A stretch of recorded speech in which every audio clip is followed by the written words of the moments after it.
What's good, everybody? Welcome to my channel. My name is Just Gork. I know it's been 17 years, but I'm back with a new video. Today we're gonna be breaking down this uh, illustration process of mine that I made about a week ago. And me personally, I think this is by far my most fundamentally sound illustration that I've made so far. Obviously, I want to one up that sometime soon. Don't mind the back. My bulb broke. I promise I didn't crash out. But anyways, let's get back to it. So we got this little time lapse here, the full time lapse recorded in Clip Studio Paint. Don't worry about the title, please. I did not think about making a video as I started this painting, so I did not think it was going to be that good.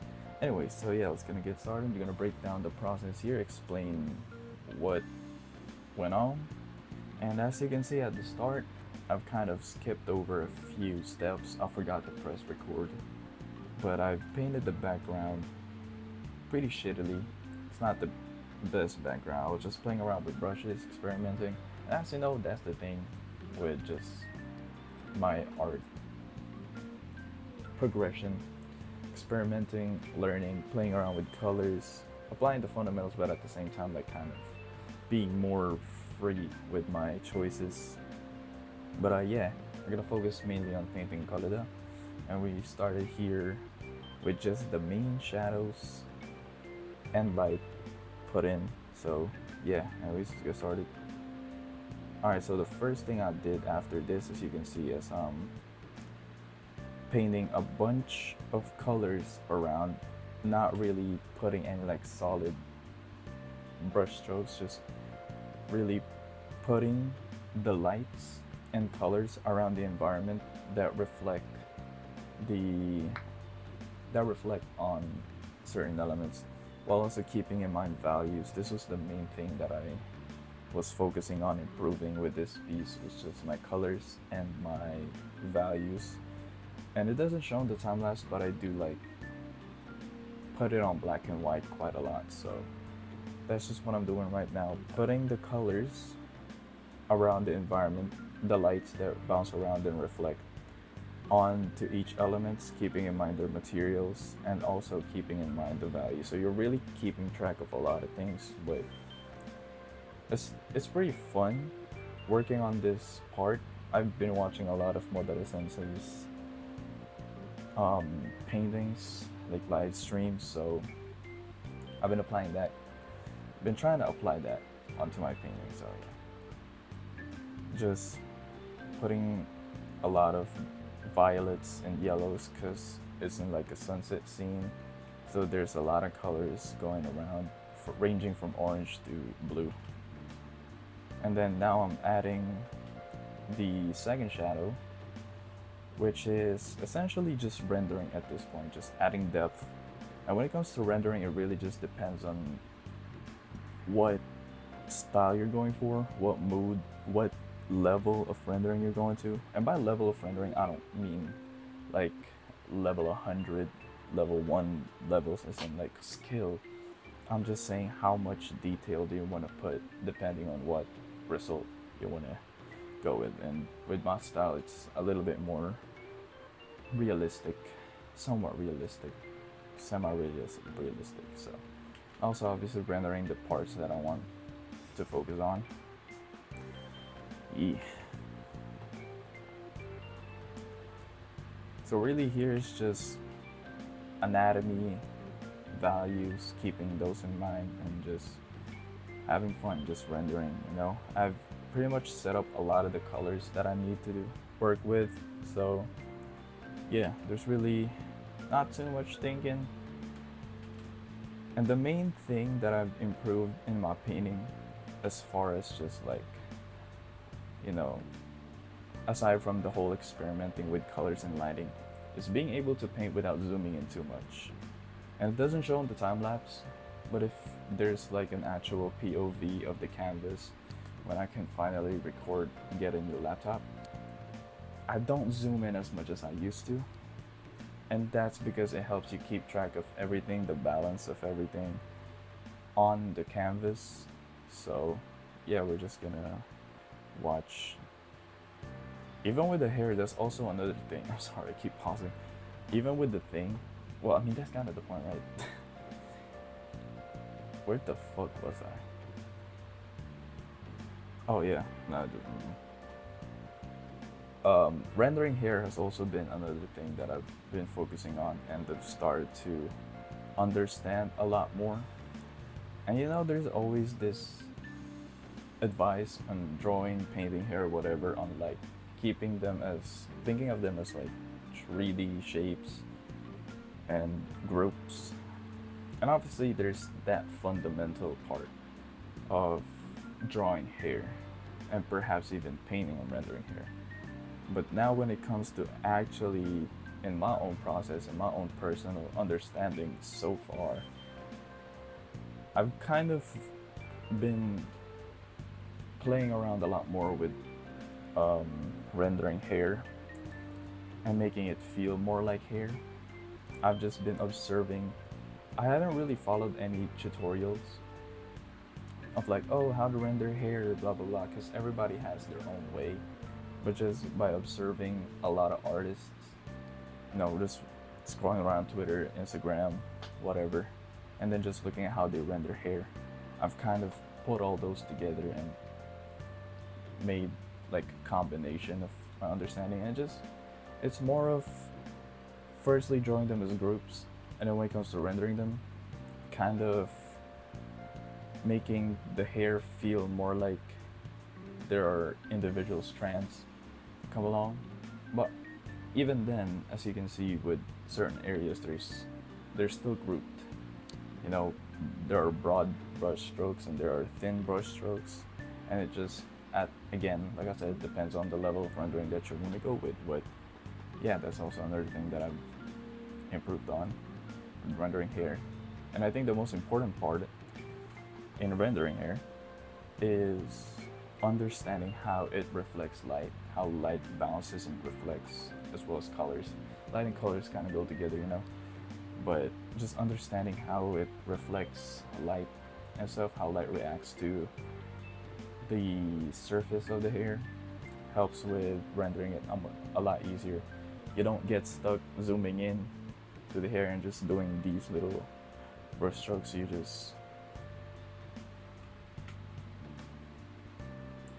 You're more free when you start to understand it. As you can see, I'm still working in groups and then adding some light, putting some shadows, adding some light. And also, you're controlling the level of render depending on how important the areas are. So you don't put as much rendering, you don't put as much contrast on the areas that are more in the background. As you can see, the hair on the left, there's still rendering, but there's not much contrast, and there's not too much detail that I put to control the attention that it draws. You want to put that more in the background. Now, obviously, I'm adding more contrast to the areas near the face, near the point of focus, to essentially control where the viewer's eyes get attracted to. And here's just more rendering, adding shadows, adding some extra lights. And during this time, as I do the whole, rendering each individual element and piece, I'm keeping in mind the values, making sure they're balanced, making sure the darks are in the darks and the lights are in the lights. And there's contrast. If you put in a black and white, none of the elements are merging. So areas that you want to put more focus on, if it's more in the shadow area, you want to put the other parts around it in the light area, so there's contrast. And that's really why near the face, the little circle thingy, the color that has, I made sure that that's more in the light group than in the shadow group, to have that contrast and to separate those elements together and push ball thingy more in the back than in the front, because the main focus, the main subject, is in shadow for this certain lighting scenario. And in here, obviously with clothes, it's really fun rendering clothes. It's really just a bunch of triangles and understanding the flow of fabrics and what areas will cast shadow, but I'm still trying to control the level of detail and rendering I had in this. So when I felt like I went overboard, I just made sure first that the shadows make a lot of sense and are complete, and then I started adding some lights to push the like coat thingy back, but also give it more depth and feel more circled around, call it around, rather than just like a flat thing. And then this really my favorite part is when I merge the colors. Okay, we're almost done. When I merge the colors with the line art, because when I turn off the line art, and if the painting really just holds up, it means that my shadows and my lights are complete, quote unquote, and it'll look good when it merges with the line art. So yeah, now here I'm just rendering the eyes. Working on eyes has also been one of my long time weaknesses, but I'd say I've kind of improved with it. There's really no specific thing that I did. It's just how I go about rendering the eyes that I'm improving. I don't really have a main process with it yet. Still kind of figuring that out. You know, I've only been at this for 4 years. That's not a long time. I'd say 3 is the minimum, so I barely just passed that. I'm barely a legal artist, basically. I think 5 years, 6 years is like, I mean, hitting 3 years is like just turning 18, basically. So, yeah. And I've also been improving on coloring the eyelids. I think that's a big part in anime illustrations, coloring the eyelids, because the eyes obviously draw a lot of attention to the piece. So those little palette things that I put are the colors that I used for the eyelids. So yeah, I might make more detailed tutorials with these stuff like the eyes and stuff like that, but for now I haven't really gotten a main complete process down for it, so I wouldn't really make a tutorial without truly understanding what I'm doing. I've just been experimenting quite a lot, because once you get past certain fundamentals, it's just about refining them and then experimenting with them, playing around with them, and then finding kind of like your own creative tone, creative voice, you know, your own style. I used to hate the word style a lot because it felt like an excuse on missing out on learning key fundamentals, but now I'm at that point where I actually have to kind of not necessarily ditch the fundamentals, but more so they're not the main focus. It's just about refining those things, the basics, refining my understanding of it, but at the same time learning how to apply that more creatively, basically. So yeah, after that it's really just finishing touches. I also used to I'll also do the little like light, what the fuck was that term? It's like the area of light between the transition of shadow and light. I feel like such a nunk trying to remember terms that I learned literally just like 2 or 3 years ago, so that's crazy. Light fall off, I think. Shout out Marco Bucci. And then obviously my signature. Very, very important. And then yeah, just adding little effects, give more vibes. And I also, and this really just sums up the progression or like the process of growing as an artist. I used to hate using blend modes. But you know, sometimes you can't you can't be stuck in your own ideals, in your own world. But this is the only time I use the blend modes, obviously except for like effects. Or really it's just more post production, quote unquote. I use certain blend modes like color dodge, overlay, hard light, multiply to just enhance the illustration. Let me just skip ahead a little bit more. There we go, that's the final piece. So I just use blend modes to enhance the final illustration. Just add a little extra oomph, add a little extra color, vibrance, whatever, or contrast to the illustration. And I just simply think of it as like taking a picture, doing adjustments, adding a little bit of filter, just to kind of add that little extra touch. But that's it. I don't use it to carry the entire image, obviously, because you like took a shit picture, or you took a picture of yourself and it's shit, and then you just tacked on a shit ton of filters on it. People will know that it's like heavily edited. So yeah, I mean that's just about the process.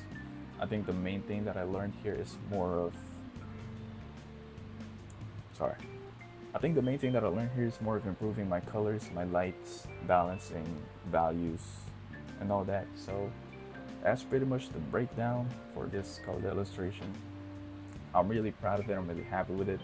It's like it's something that I'm like really proud to post and share. So yeah, I'd say I improved quite a lot working on this piece, and obviously with the next works that I make, it's simply just refining what I learned, being consistent, being able to apply it consistently, perform at that same level, and obviously learn more. So yeah, anyways, if you guys got anything from this video, if you guys liked it, whatever, leave a like, leave a comment what y'all thought, and I'll see y'all in the next video, which is gonna be,